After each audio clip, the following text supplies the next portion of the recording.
Si Apollo Kibuloy ay isang kontrobersyal na pastor at leader ng Kingdom of Jesus Christ.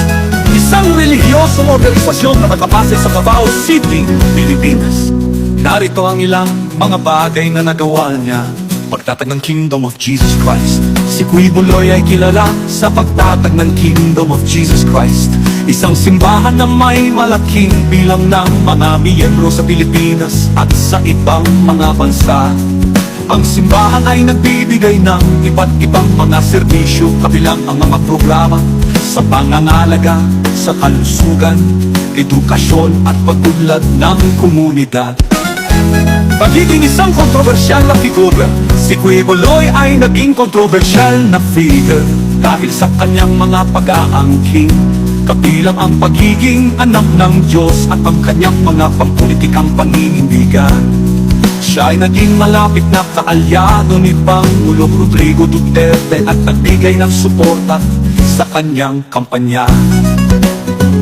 Pagkakasangkot sa mga kontrobersiya, si Kibuloy ay nakasangkot sa iba't ibang mga kontrobersiya, kabilang ang mga akusasyon ng pang-aabuso sa mga miyembro ng kanyang simbahan, paggamit ng pondo ng simbahan para sa personal na pakinabang at pagiging sangkot sa mga iligal na aktibidad.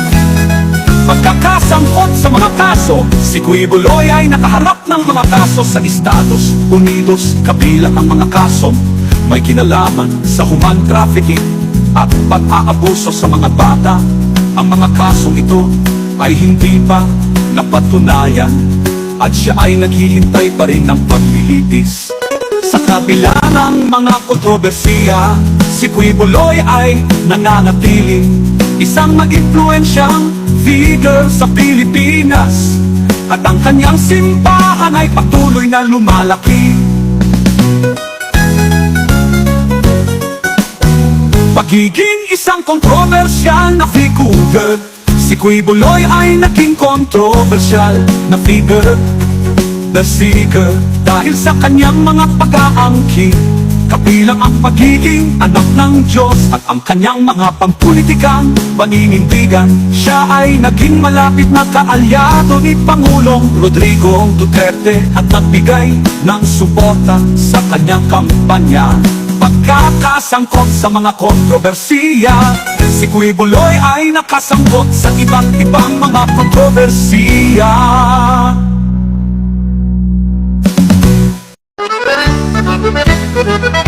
Si Apollo Kibuloy ay isang kontrobersyal na pastor at leader ng Kingdom of Jesus Christ, isang relihiyosong organisasyon na nakabase sa Davao City, Pilipinas. Narito ang ilang mga bagay na nagawa niya. Pagtatag ng Kingdom of Jesus Christ, si Kibuloy ay kilala sa pagtatag ng Kingdom of Jesus Christ, isang simbahan na may malaking bilang ng mga miyembro sa Pilipinas at sa ibang mga bansa. Ang simbahan ay nagbibigay ng iba't ibang mga serbisyo, kabilang ang mga programa sa pangangalaga, sa kalusugan, edukasyon at pag-unlad ng komunidad. Pagiging isang kontrobersyal na figo, si Kibuloy ay naging kontrobersyal na figo dahil sa kanyang mga pag-aangking, kabilang ang pagiging anak ng Diyos at ang kanyang mga pampulitikang paninindigan. Siya ay naging malapit na kaalyado ni Pangulong Rodrigo Duterte at nagbigay ng suporta sa kanyang kampanya. Pagkakasangkot sa mga kontrobersya, si Kibuloy ay nakasangkot sa iba't ibang mga kontrobersya, kabilang ang mga akusasyon ng pang-aabuso sa mga miyembro ng kanyang simbahan, paggamit ng pondo ng simbahan para sa personal na pakinabang, at pagiging sangkot sa mga illegal na aktibidad. Pagkakasangkot sa mga kaso, si Kibuloy ay nakaharap ng mga kaso sa Estados Unidos, kabilang ang mga kasong may kinalaman sa human trafficking at pag-aabuso sa mga bata. Ang mga kasong ito ay hindi pa napatunayan at siya ay naghihintay pa rin ng paglilitis Sa kabila ng mga kontrobersya, si Quiboloy ay nananatiling isang ma-influensyang figure sa Pilipinas, at ang kanyang simbahan ay patuloy na lumalaki.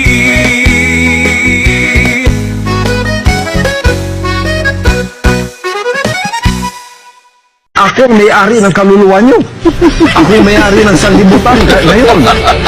6 hours later. Pagkat ang buhay ko ngayon ay nanganganib. Kahit mukha ko, hindi ko pwedeng ipakita sa inyo. Sabi ko, Lindol, stop! Stop!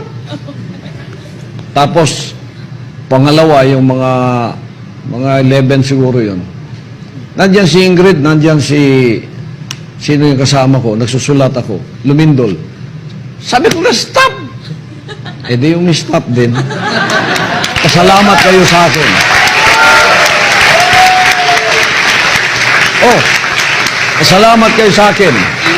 Kasi kung di ko pinay-stop yun, marami kayong magigiba dyan, mga mamamatay kayo. Kaya pasalamat kayo at ako nagpa-stop ng Lindol.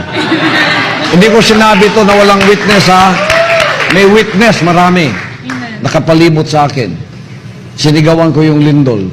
Nung gumano na yung mga chandelier ko. Stop! Sabi ko na, stop! Stop ka agad. Sabi ni Sterlet, oo nga, no? Yung pangalawa, ganun din. Pasalamat kayo sa akin, napa-stop ko yung Lindol na yon.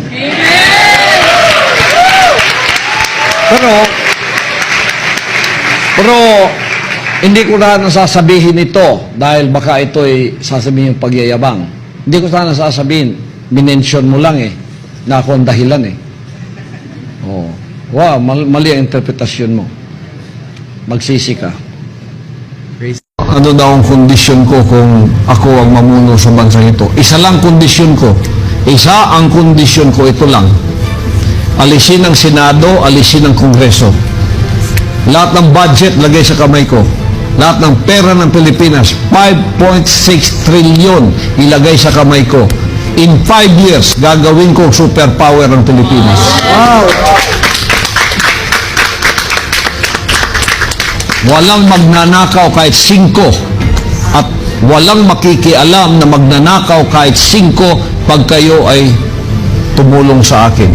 Walang magnanakaw na katulad ng nakikita natin ngayon. Gusto kayo tumulong sa akin, you must be super honest when it comes to pera. Ganon. Yan ang totoo. Nakita niyo yan sa bansang Karian. Maraming may akusa sa akin din sa bansang Karian ng mga ulupong dyan, pero financial, tanungin ninyo ang buong kingdom citizens. Grabe! Umaapaw! Wala nang maupuan sa sobrang dami ng mga tao dito sa Inaris Sports Arena, mga kababayan, mga kapatid, mga kaibigan. Number 53, Pastor Apollo C. Quiboloy.